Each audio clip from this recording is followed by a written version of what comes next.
तो राम राम जी, कैसे हो आप सब। मैं सुमित। तो भाई आज के वीडियो में हम बात करने वाले हैं ड्राइविंग के दौरान कुछ ऐसी आदतों की जो कि हमारे लिए और हमारी गाड़ी दोनों के लिए गलत या ख़तरनाक साबित हो सकती है। देखिए, हम में से बहुत से ऐसे लोग हैं जो गाड़ी चलाते हैं, लेकिन हम जाने अनजाने कुछ ऐसी आदतें हमारे अंदर पड़ी हुई हैं जो कि काफ़ी गलत हैं, एक गाड़ी के लिए भी और हमारे लिए भी, मतलब जो उसमें ट्रैवल कर रहा है उसके लिए भी, है ना। तो ये कौन कौन सी आदतें हैं वो मैं आज आपको बताने वाला हूँ। तो अगर आप भी इनमें से कोई एक चीज़ फॉलो करते हो या एक से ज़्यादा बातें फॉलो करते हो तो भाई उनको छोड़ने का, उनको बदलने का आज से ही प्रयास ज़रूर करना। तो सीधे चलते हैं भाई गाड़ी के अंदर और शुरू करते हैं आज का वीडियो। भाई गाड़ी बहुत गंदी हो रही है ना, तो इसकी ओर ध्यान मत देना। रोज़ बारिश हो जाती है और तबीयत भी मेरी थोड़ी ठीक नहीं है, तो गाड़ी साफ़ भी नहीं कर पाया। चलिए, तो भाई सबसे पहली चीज़ देखो, कुछ चीज़ें मैं पहले बता चुका हूँ भाई, तो उन चीज़ों को यहाँ पर ऐड नहीं कर रहा। जैसे कि हमें क्लच पर पैर नहीं रखना चाहिए, ब्रेक कैसे यूज़ करनी चाहिए, है ना, गियर वेयर कैसे डालनी चाहिए, वो सारी एक अलग चीज़ें हैं, वो मैं आपको पहले ही बता चुका हूँ। तो उन चीज़ों को मैं यहाँ पर नहीं बोलूँगा। सबसे पहली जो चीज़ आ जाती है, जो कि मैंने काफ़ी लोगों को देखा है जो कि गलत तरीके से यूज़ करते हैं, वो है अपना हैंड ब्रेक।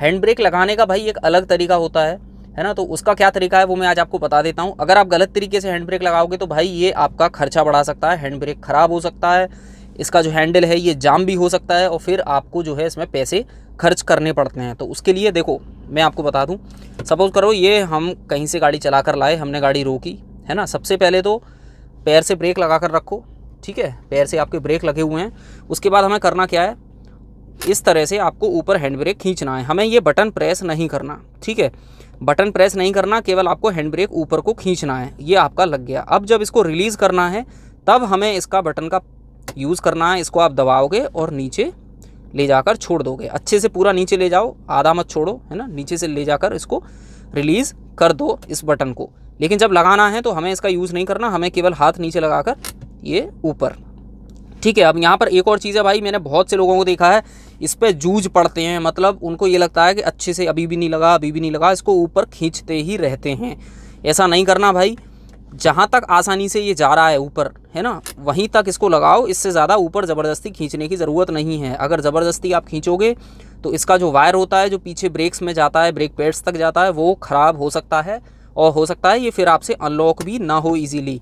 तो ज़बरदस्ती मत करो और नीचे से बिना स्विच दबाए इसको हैंड ब्रेक को ऊपर खींच दो इस तरह से और गाड़ी न्यूट्रल करके अपनी पार्क कर दो, ठीक है। तो ये तरीका होता है भाई हैंड ब्रेक लगाने का, इसीलिए आगे से गलती मत करना अगर आप अब तक करते आए हो तो, और अगर आपको पहले से पता है तो बहुत बढ़िया।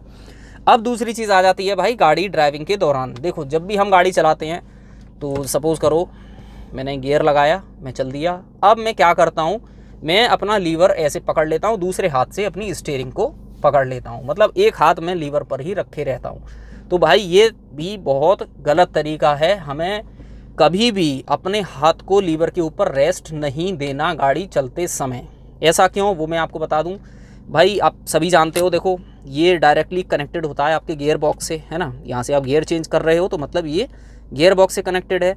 तो गियर बॉक्स में सीधी सीधी भाषा में मैं आपको बताऊँ, जो गरारियाँ होती हैं ना, वो अगर आप इसको पकड़ कर रखोगे तो वो आपस में घिसेंगी, टकराएंगी, टच होंगी और उन गरारियों को नुकसान पहुंच सकता है। उनकी किनारी टूट सकती हैं, वो ज़्यादा घिस सकती हैं, जिसकी वजह से आपके गियर बॉक्स को अच्छा खासा नुकसान हो सकता है। तो कभी भी गियर डालने के बाद इसके ऊपर अपने हाथ को रेस्ट मत दो, आराम मत दो, हाथ कर लो अलग। इसको तभी पकड़ना है जब अपने को गियर चेंज करना है, उसके अलावा हमें लीवर छूना ही नहीं है, ठीक है। तो ये आपका खर्चा बढ़ा सकती हैं आदतें भाई, अच्छे से हैंड ब्रेक न लगाना, अच्छे से गियर डालकर हाथ नहीं हटाना। अब बात करते हैं भाई तीसरी चीज़ की। देखिए, एक अपने मेंबर हैं इस चैनल के, सब्सक्राइबर भाई हैं, जिन्होंने मेरे से पूछा था कि भाई एक चीज़ बताओ, जब हम कहीं लॉन्ग ड्राइव से आते हैं तो हमसे ये मना क्यों किया जाता है कि तुरंत गाड़ी का इंजन घर पे लाकर ऑफ मत करो, मतलब थोड़ी देर उसको स्टार्ट रहने दो। देखो भाई, मैं आपको बता दूँ, ऐसा उन गाड़ियों के लिए होता है जिनके अंदर टर्बो होता है ना। अगर आपकी गाड़ी टर्बो वाली है, पेट्रोल डीजल जो भी है, अगर आपकी गाड़ी के अंदर टर्बो फिट हुआ है, हो रखा है, जब भी आप भाई लंबी दूरी से गाड़ी चला कर आए हो, लॉन्ग ड्राइव से लौटे हो या फिर तेज़ गाड़ी भगा कर लाए हो, शॉर्ट डिस्टेंस पे ही गए हो, मान लो 10-15 किलोमीटर, लेकिन गाड़ी आपने अच्छी खासी स्पीड पर चलाई है, तो उस कंडीशन में भाई ये बोला जाता है कि आप तुरंत गाड़ी को ऑफ ना करें, 20-25 सेकंड 30 सेकंड के लिए पहले नॉर्मल आरपीएम पर, आइडल आरपीएम पर स्टार्ट छोड़ दें, जैसे कि अभी है। ऐसा इसलिए होता है भाई, देखो टर्बो इतना सा होता है, ज़रा सा टर्बो का देखा हो अगर आपने, तो छोटा सा टर्बो होता है और उसके आरपीएम बहुत ज़्यादा होते हैं, है ना, जिससे कि वो तेज़ी से प्रेशर के साथ इंजन को हवा भेज सके। तो उसके आरपीएम ज़्यादा होने की वजह से भाई वो बहुत ज़्यादा हीट हो जाता है ना। अगर आप तुरंत मान लो कोई चीज़ हीट हो रखी है बहुत ज़्यादा और उसको एक साथ बंद कर दोगे तो उसमें नुकसान हो सकता है टर्बो के अंदर, इसीलिए इस चीज़ को मना किया जाता है। पहले थोड़ी देर उसको आइडल कंडीशन पर छोड़ दो जिससे कि उसके आरपीएम थोड़े धीरे हो जाएं, नॉर्मल आरपीएम पर आ जाए और धीरे धीरे वो कूल डाउन होना शुरू हो जाए। तो इसलिए ऐसा कहा जाता है कि आपको तुरंत गाड़ी ऑफ नहीं करनी चाहिए, उसको थोड़ा नॉर्मल होने दो और उसके बाद गाड़ी ऑफ कर दो। और नॉर्मल होने में उसको 25 सेकंड 30 सेकंड लगते हैं। तो अगर आप कहीं लॉन्ग ड्राइव से आए हो और टर्बो वाली कार है आपकी, चाहे डीजल हो चाहे पेट्रोल, तो भाई 30 सेकंड आप मान कर चलो, 30 सेकंड गाड़ी को पहले आइडल कंडीशन में छोड़ दो, उसके बाद ऑफ कर दो। ठीक है, तो ये चीज़ भाई ज़रूरी है। अगर आप ऐसा करोगे तो आपका टर्बो कभी ख़राब नहीं होगा और उसकी परफॉर्मेंस कभी डाउन नहीं होगी। लेकिन अगर आप ऐसा नहीं करोगे तो भाई उसकी परफॉर्मेंस डाउन हो सकती है। ख़राब एक बार को वो नहीं होगा, लेकिन वो परफॉर्मेंस उसकी जो है कम हो सकती है समय के साथ में। ठीक है, तो ये 3 चीज़ें हो गई भाई। जो अगली चीज़ आती है भाई वो हिल ड्राइविंग के दौरान की हम बात कर लेते हैं। कहीं भी स्लोप पर या हिल्स पर जब हम चलते हैं तो हमें किस तरह गाड़ी चलानी चाहिए। कल ही मैंने एक चीज़ देखी थी, तब मेरे दिमाग में ये आइडिया आया कि भाई मुझे इस चीज़ के ऊपर वीडियो बनाना चाहिए। कल एक फ्लाईओवर से एक बाइक वाले भाई साहब उतर रहे थे, उन्होंने बाइक कर ली थी ऑफ, पेट्रोल बचाना चाह रहे थे या पेट्रोल ख़त्म हो गया था मुझे नहीं पता। भाई आजकल सारी चीज़ें इलेक्ट्रॉनिकली कनेक्टेड होती हैं, आपके ब्रेक्स हो गए चाहे कुछ भी हो गया, तो उनकी बाइक में ब्रेक नहीं लगे और सामने ऑटो में जाकर घुस गए। तो इस चीज़ को देख के ही भाई मैं ये बता रहा हूँ मैं आज आपको। देखो, जब भी आप हिल्स पर जाओ, ठीक है, सबसे पहली चीज़, अगर आप चढ़ाई पर से उतर रहे हो, मतलब डाउन हिल आ रहे हो, नीचे उतर रहे हो, तो भाई कभी भी, मैंने बहुत से लोगों को देखा है भाई न्यूट्रल में गाड़ी चलाते हैं, मतलब न्यूट्रल में करके छोड़ देते हैं, इंजन स्टार्ट रहता है, गाड़ी अपने आप उतर रही है। ऐसा बिल्कुल मत करो। दूसरा, इग्निशन ऑफ कभी मत करो। ये मत सोचो भाई चलो डीजल बचा लूँ, पेट्रोल बचा लूँ, यहाँ तो ढलान है तो गाड़ी अपने आप उतर जाएगी, ऐसा कभी मत करो। क्यों, ये मैं बता दूं भाई। देखो, अगर इग्निशन ऑफ है तो ना तो आपकी पावर स्टीयरिंग काम करेगी, ना ही आपके ब्रेक्स अच्छे से काम करते हैं। सारी चीज़ें इलेक्ट्रॉनिकली कनेक्टेड होती हैं एक दूसरे से, है ना, ये सारी चीज़ें आपको पता ही है। तो भाई कभी भी इस तरह की हरकत मत करो और न्यूट्रल में भी गाड़ी कभी मत उतारो। आपका इंजन फ्री रहता है न्यूट्रल में।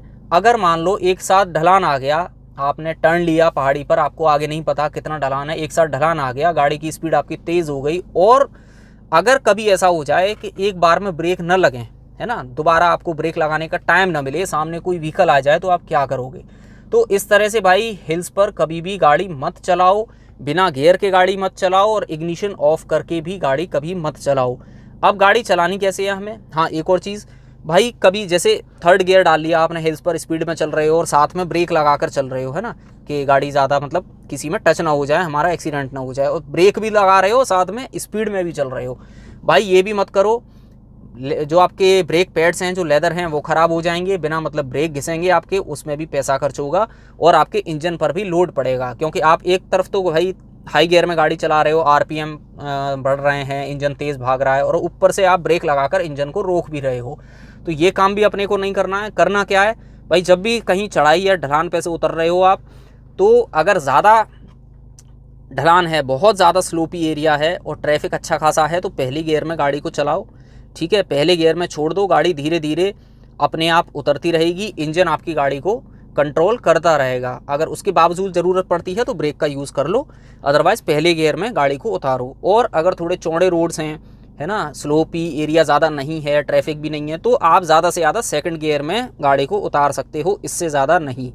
भाई सबसे सेफ़ तरीका है फर्स्ट गियर और सेकंड गियर में गाड़ी को उतारो, क्लच छोड़कर गियर में गाड़ी को उतारो, ब्रेक का यूज़ मत करो, हल्का ब्रेक का यूज़ कर लो अगर आपको लग रहा है तो, लेकिन ब्रेक दबाकर गाड़ी मत चलाओ। ठीक है, और भाई दोबारा बोलूँगा, न्यूट्रल में या इग्निशन बंद करके गाड़ी उतारने की कोशिश कभी मत करना, ये खतरनाक साबित हो सकता है बहुत ज़्यादा। ऐसे ही भाई अगली चीज़ आ जाती है हिली एरिया पर ओवरटेकिंग की। देखो, अगर आप हिल्स पर रहते हो तो आप परफेक्ट हो, आपको पता है मुझे हिल्स पर गाड़ी कैसे चलानी है। लेकिन अगर आप हिल्स पर कभी कभी जाते हो, रेयर जाते हो, घूमने जाते हो, तो भाई ओवरटेक बहुत संभाल कर करो। टर्न पर कभी ओवरटेक मत करो गाड़ी को, मोड़ पर कभी भी गाड़ी मोड़ने की या ओवरटेक करने की ज़रूरत नहीं है। जब तक आपको अच्छे से ना दिख जाए भाई, सीधे सामने 100 मीटर तक रोड खाली है ना, मेरे आगे जो व्हीकल है उसके आगे कोई नहीं आ रहा, सामने से भी नहीं आ रहा, इधर से भी कोई नहीं जा रहा, 100 मीटर तक आपको अगर नज़र आ रहा है तब ही कार को ओवरटेक करो। और मैं तो ये कहूँगा, अगर आप हिल्स पर कम जाते हो भाई, आपको ज़्यादा हिली ड्राइविंग का एक्सपीरियंस नहीं है तो ओवरटेक मत करो, जो आगे चल रहा है उसके पीछे पीछे चलते रहो, वो ज़्यादा बेटर है। भाई हिल्स में बिल्कुल रिस्क मत लिया करो, चढ़ाई वढ़ाई या ढलान वाले एरिया पे बिल्कुल मतलब जल्दबाजी मत करो, है ना। ये हमारी गाड़ी के साथ साथ चलो गाड़ी भी ठीक हो जाएगी, लेकिन अपनी जान से खिलवाड़ करने जैसा हो सकता है। तो इसीलिए भाई हिल्स पर बहुत ज़्यादा सावधानी से गाड़ी चलाया करो। इन 2 चीज़ों को हमेशा फॉलो करो। ओवरटेक करने की ज़रूरत ही नहीं है, लेकिन कर भी रहे हो तो 100 मीटर आपको दिखना चाहिए रास्ता क्लियर, उससे पहले मत करो। और डाउन हिल कभी आ रहे हो तो भाई न्यूट्रल में कभी गाड़ी को मत चलाना। तो ये भाई 5 चीज़ें थी जो कि मुझे लगता है आप सभी को बताना ज़रूरी था। इसके अलावा सारी चीज़ें हम कवर कर चुके हैं, जैसे कि प्लेन में हाईवे पर ड्राइविंग कैसे करें, गियर कैसे यूज़ करें, क्लच वगैरह कैसे यूज़ करनी चाहिए, ब्रेक कैसे लगानी चाहिए, उन सभी के ऊपर हम पहले ही वीडियोस बना चुके हैं। तो ये जो 5 पॉइंट्स हैं भाई, इनको आज से हमेशा ध्यान रखना। अगर इन में से कोई भी एक चीज़ आप फॉलो कर रहे हो आज के टाइम में, तो आज से ही उनको बदलने की कोशिश करो। हो सकता है ये आपकी आदत में आ गया हो, लेकिन भाई आदत बदली जा सकती है धीरे धीरे। अगर आप ध्यान रखोगे तो ये आदतें आपकी बदल जाएंगी। इनको बदलने से भाई आपकी गाड़ी की और आपकी खुद की सेफ्टी ज़्यादा बेहतर तरीके से हो सकती है। तो ये था भाई आज के लिए एक छोटा सा वीडियो। उम्मीद करता हूँ वीडियो आप सभी को पसंद ज़रूर आ गया होगा। और भाई अगर अभी तक आप में से किसी ने चैनल को सब्सक्राइब नहीं किया है तो प्लीज़ मेरी रिक्वेस्ट है, चैनल को भी सब्सक्राइब ज़रूर कर लीजिए। और भाई अगर आप में से कोई भी भाई इस चैनल पर अपनी कार का ओनरशिप एक्सपीरियंस शेयर करना चाहते हो तो आप मुझे इंस्टाग्राम पर DM कर सकते हो, मैं आपको वापस कॉन्टैक्ट कर लूँगा, है ना। तो ये था भाई आज के लिए, बाकी मिलेंगे जल्द एक नई वीडियो में। तब तक के लिए जय हिंद, जय भारत।